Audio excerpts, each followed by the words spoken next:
is sort of episode 3 of Podcast The Hero. This is your pal Fritzy. And if you didn't already know, the boys are in Australia right now, playing with Pliny and having a grand old time. I talked to Hank last night. Things are going well. Everybody's having a good time. The shows are going well. They're packed.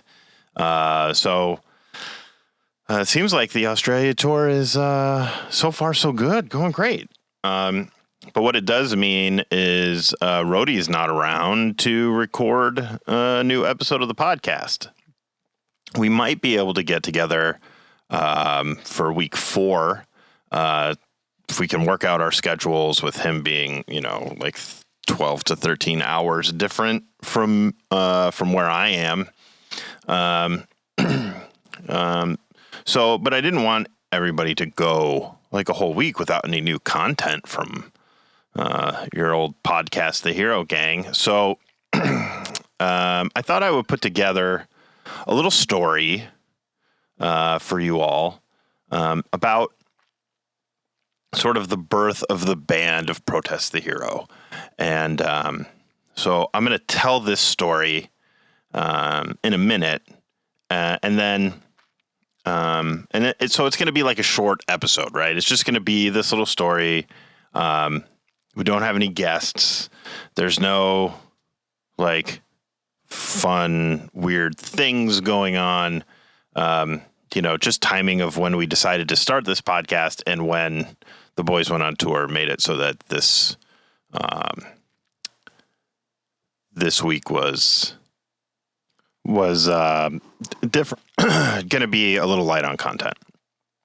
So before we get into the story that I'm going to tell, I just want to thank everybody who has listened to the podcast, who has responded on social media, Instagram and Twitter and stuff like that. Folks that joined the Discord, being engaged with the listeners of the show is like the most important part of doing the show. And so, we're super excited that so many of you have listened and, are providing feedback and comments. And that's the best thing. If you are interested, there is a Discord for Rhodey Walker.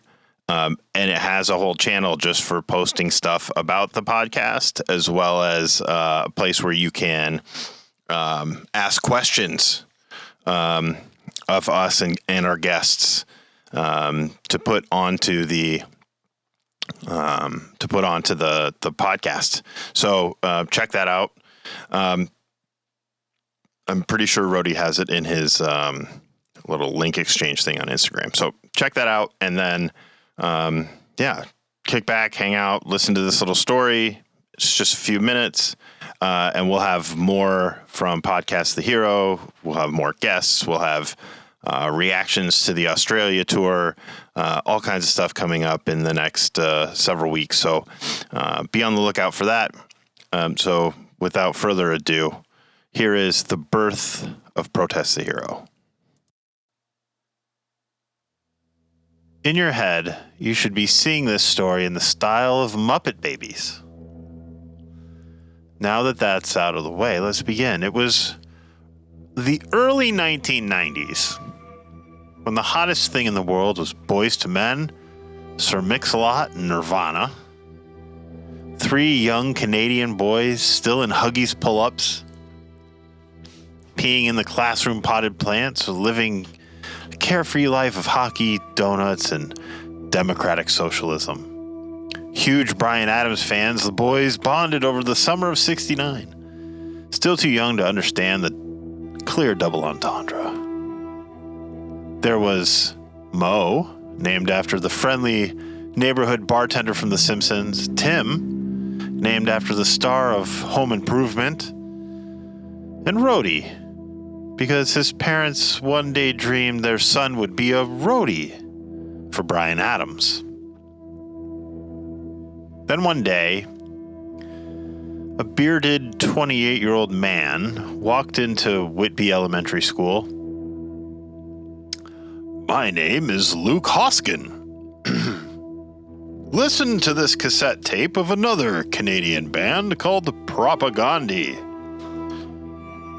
The boys listened to that cassette tape and immediately filled their diapers as they listened to Chris Hanna sing about how to clean something or other. Luke said, "I can make you small boys into a powerhouse of rock and roll greatness. It will only cost you your testicles, a small section of taint, both of those double cheeseburgers right there, and most of your self-respect. Don't worry, though. I have some extra marbles we can put in your wee little beanbags so your future lady friends won't know." The boys, still marinating in their poop pants, looked at each other, smiled, and agreed to the terms. Luke snapped his fingers and the boys' balls got super hard. Luke then told the boys to wait outside of the school by the flagpole, and he would pick them up and take them to begin their new lives. His final instruction: decide which instrument each of you wants to play. Mo instantly stuck up his hand and said, "I call drums." Tim and Rhodey responded with a, "Aw, man." Tim said, "I guess I'll play guitar." So Rhodey was left with the option, singer or bass player. Rhodey picked singer because he didn't even know what the bass was. All on the same page, the boys went into the bathroom, exchanged dirty diapers with each other for some reason, and went out to the flagpole to wait for Luke. At 3 p.m., a twin-rotor jetocopter, a Canadian invention that crossed a jet plane and a helicopter that never really caught on outside of Ontario, landed in the bus lane. Just imagine the dumbest-looking helicopter, jet plane, hovercraft, motorcycle combo thing with a minivan sliding door on the side. Got it? Okay. The side door slid open, and Luke waved the boys over, their full diapers swaying as they ran. They climbed into the jetocopter to begin their new lives. "Did you boys pick your instruments?" The boys said, "Yeah!" "So which of you boys is going to play guitar?" Tim raised his little hand, and Luke patted him on the head and said, "I also play guitar, so you and I are going to be very close." "Who's playing drums?" Mo confidently raised his hand, and Luke reached under his seat and handed him a dreadlock wig and said, "Until you grow your own dreads, you will wear this wig." "So that must mean that you are playing bass then, Rhodey?" "No, I'm the singer." "Great," Luke said. "Another band with no bass player and some lousy singer that doesn't also play an instrument. How is this even allowed? All right, fine. I have this kid from another school that can probably play bass. How racist are you boys?" "Not at all. Thank God. Never mind. His name is Arif. He's Iranian. Cool? Cool. You'll meet him when we get there." The boys sat in their poop pants and watched out the odd bubble windows of the jetocopter as they flew out into Lake Ontario. After 20 minutes, they slowed and descended, approaching a small island in the middle of the lake.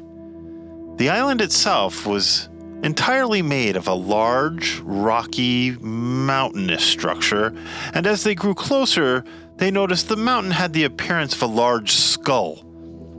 Caves full of flames for the eyes, a jagged, grinning mouth.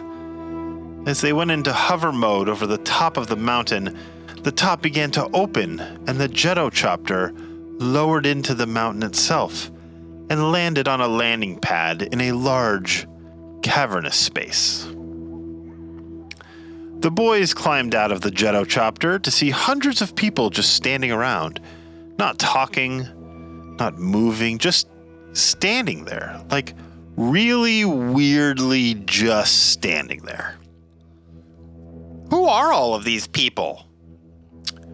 They're just people who have made similar deals with me that you kids did. That guy over there traded me his toes in exchange for climbing Mount Everest. Some of them are just waiting for their trades to pay off. It can take time. Things will happen in the future. That guy over there used to be a famous Roman philosopher named Pliny the Elder. In 34 AD, he traded me the Y in his name for an I, and to be a virtuoso electric guitar player. We're getting closer to finishing up that deal. What about that weird guy with the mustache over there? Oh, him? 7,000 years ago, he traded his soul to be a hero's sidekick. This one's gonna be hilarious one day. Who are you that you can trade all these people for stuff? We just thought you were an A&R guy from Capitol Records. I guess now that you're here and the deal is done, I might as well be straight with you boys. My name is not Luke Hoskin. My true name is Lucifer Hogskins. I'm an immortal robot demon with the ability to grow just the correct amount of facial hair. I have bionic ears and can hear tones that humans cannot comprehend. And I also have 20 robotic fingers powered by jet fuel and magic. To be clear, I am not the devil. I once met the devil and made a trade with him. He got to become Jesus and con humans into believing Christianity was a good thing while using it to divide humanity and sow terror and genocide and conservative politics. I got the cool beard thing. Do you want to meet your bass player? He traded the ability to comb his hair for a really floppy thumb. Arif, come here. Another kid came over, and he looked fucking cool. He had on actual pants. He wasn't walking around in a poopy pull-up diaper. He had dope hair. What's up, fellas? You can call me Arif or Riffy. Also, capitalism is bullshit. Rhodey said, Hi, Arif. My name is Rhodey. I'm going to be a singer. I got my first real 6-string. Tim said, I'm going to be a guitar player, but I don't yet own my first real 6-string. Mo said, I'm going to be the drummer. For a while, at least. Lucifer, Arif said, what is the name of our band going to be? You said we were going to fight the system, make a statement about the wrongs of the elites in the world, call out tyranny and injustice. I have the perfect name picked out for you boys. Happy-go-lucky.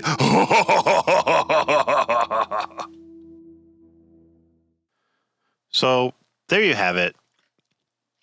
The origin of how the PTH boys met and decided to become a band. Obviously, there's a lot more to this story, and we'll have more of it in future podcast episodes. But for now, we're going to call it a day. We'll have a tour wrap-up episode. We're going to have some more guests, including members of the band. And lots more news about PTH, lots more fun stuff with me and Rhodey coming up. Check us out on social media, Rhodey Walker on Instagram and TikTok and Twitter. And you can get me, Old Fritzy, Old Fritzy, on Instagram and Twitter. I also have a TikTok, but I don't actually TikTok. So, but maybe I'll be enticed to make some TikToks in the future. Anyway, that's going to wrap it up for us. Well, really for me. And we'll have more stuff coming in the weeks ahead. Thank you guys so much for listening, and we'll talk soon. Thanks.